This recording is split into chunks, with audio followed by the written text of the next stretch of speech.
జరిగింది. నార్మల్ గా ఇవాళ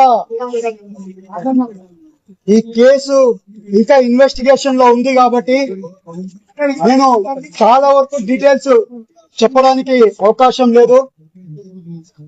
నేను ఎలాంటి తప్పు చేయలేదు అనేది కూడా ఇవాళ ఇన్వెస్టిగేషన్ లో క్లియర్ గా కనబడుతుంది. ఇప్పుడు వీళ్ళందరూ కూడా 10 మంది ఎవరున్నారో వాళ్ళందరూ కూడా నాకు ఫస్ట్ టైమే పరిచయము. అందుకని వీళ్ళతో ఎప్పుడు కూడా నాకు సంబంధాలు లేవు అని కూడా క్లియర్ గా ఇన్వెస్టిగేషన్ లో తేలింది. ఇంకా వచ్చే రోజుల్లో ఇంకా ఇన్వెస్టిగేషన్ జరుగుతుంది కాబట్టి నేను అన్ని వివరాలు ఇన్వెస్టిగేషన్ అయిపోయినాక నాకు క్లీన్ గా బయటకు వస్తానని 100% నాకు తెలుసు. ఎందుకంటే నేను ఏది తప్పు చేయలేదు కాబట్టి 100% నేను బయటకు వస్తానని నేను అనుకుంటున్నాను.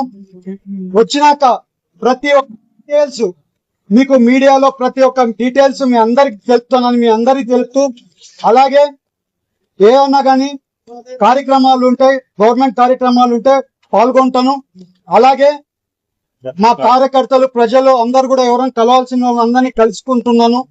ఇవాళ ఏలూరుకి రావడం జరిగింది.